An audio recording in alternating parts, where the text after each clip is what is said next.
मोदी जी, आप पूरी मेहनत कर रहे हैं, ये सब मानते हैं,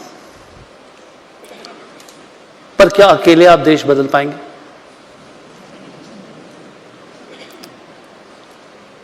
देखिए,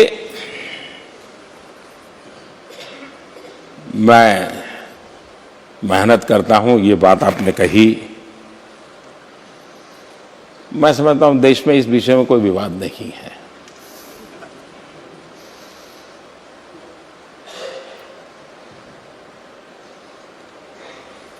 मैं मेहनत करता हूं, ये मुद्दा ही नहीं है। अगर न करता तो मुद्दा है।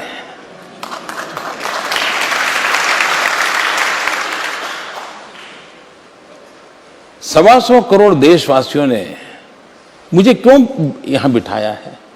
न मेरी कोई जाति है, न मेरा कोई वंशवाद है कि मेरे पिताजी कुछ थे, मेरे दादा कुछ थे, मेरा नाना कुछ थे, कुछ नहीं है जी।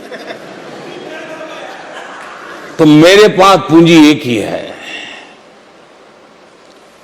कठोर परिश्रम।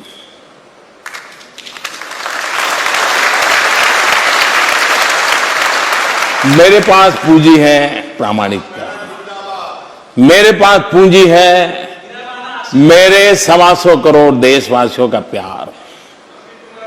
और इसलिए मुझे ज्यादा से ज्यादा मेहनत करनी चाहिए। और मैं देशवासियों को कहना चाहूंगा कि मैं भी आपके जैसा ही एक सामान्य नागरिक हूं।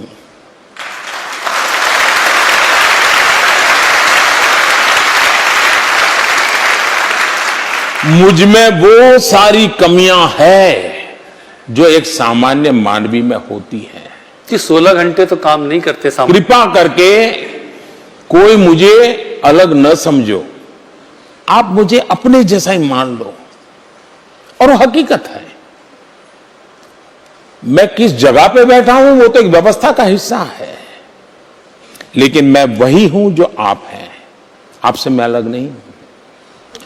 मेरे भीतर एक विद्यार्थी है और मैं मेरे शिक्षकों का बहुत आभारी हूं कि बचपन में मुझे उन्होंने ये रास्ता सिखाया कि मेरे भीतर के विद्यार्थी को कभी मरने नहीं दिया।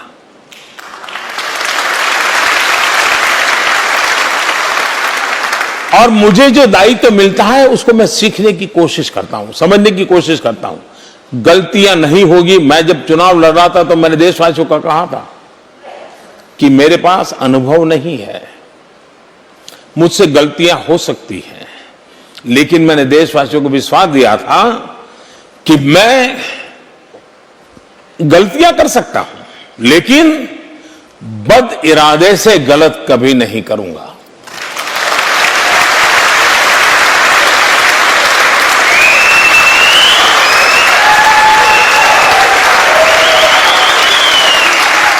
लंबे समय तक लॉन्गेस्ट सर्विंग चीफ मिनिस्टर के रूप में मुझे गुजरात में काम करने का मौका मिला। अब 4 साल होने आए हैं। प्रधानमंत्री का प्रधान सेवक का काम मुझे मिल गया है, लेकिन गलत इरादे से कोई काम नहीं करूंगा। मैंने देश को वादा किया है। अब सवाल यह है, मैंने कभी नहीं सोचा है कि देश मैं बदल दूंगा, ये कभी नहीं सोचा है, लेकिन मेरे भीतर एक भरपूर विश्वास पड़ा है कि मेरे देश में अगर लाखों समस्याएं हैं तो 125 करोड़ समाधान भी है।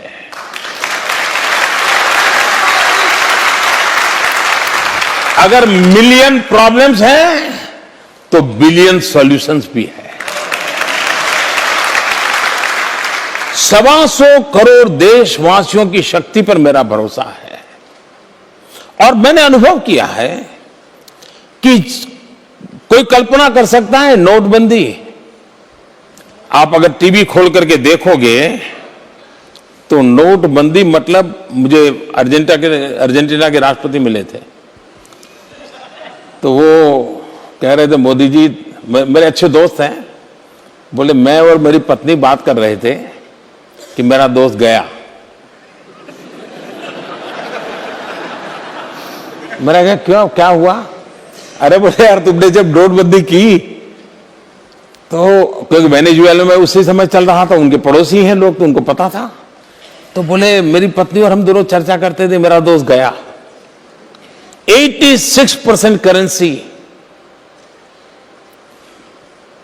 कारोबारी व्यवस्था से बाहर हो जाए, टीवी के पर्दे पर लगातार सरकार के खिलाफ धुआंधार आक्रमण हो, लेकिन ये देशवासियों प्रति मेरा भरोसा था कि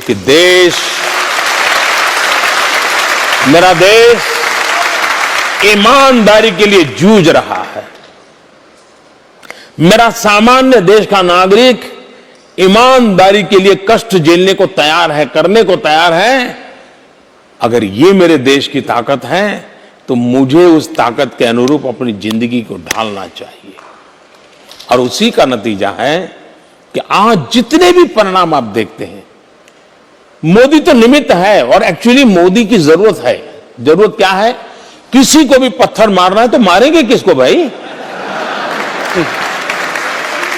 किसी को कूड़ा कचरा फेंकना है तो फेंकेंगे कहां जी? किसी को गालियां देनी है तो देंगे किसको? तो मैं अपने आप को सौभाग्यशाली मानता हूं कि मेरे 125 करोड़ देशवासियों पर कोई पत्थर नहीं पड़ रहे हैं, कोई कीचड़ नहीं उछाल रहा, कोई गालियां नहीं दे रहा है। मैं अकेला हूं, लेता रहता हूं, झेलता रहता हूं। और मैं आपकी तरह कवि तो नहीं हूं, लेकिन हर युग में कोई न कोई कुछ तो लिखते ही रहते हैं। आप में से सबने लिखा होगा, लेकिन हम सब कवि नहीं बन सकते, वो तो प्रश्न नहीं बन सकते हैं। लेकिन मैंने कभी लिखा था जी, क्योंकि मैं ऐसी जिंदगी गुजार करके आया हूं, तो मेरी जिंदगी में ये सब झेलना बड़ा स्वाभाविक था। क्योंकि हम ठोकरें खाते खाते आए हैं जी, बहुत प्रकार की परेशानियों से निकल के आए हैं। तो मैंने लिखा था कि जो लोग मुझे पूरी कविता के शब्द आज याद नहीं, लेकिन किसी को रुचि होगी तो मेरी एक किताब है, जरूर आप देख लेंगे। मैंने उसमें लिखा था, जो लोग मुझे पत्थर फेंकते हैं मुझ पर, मैं उन पत्थरों से ही पक्षी बना देता हूं और उसी पक्षी पर चढ़ करके आगे चलता हूं।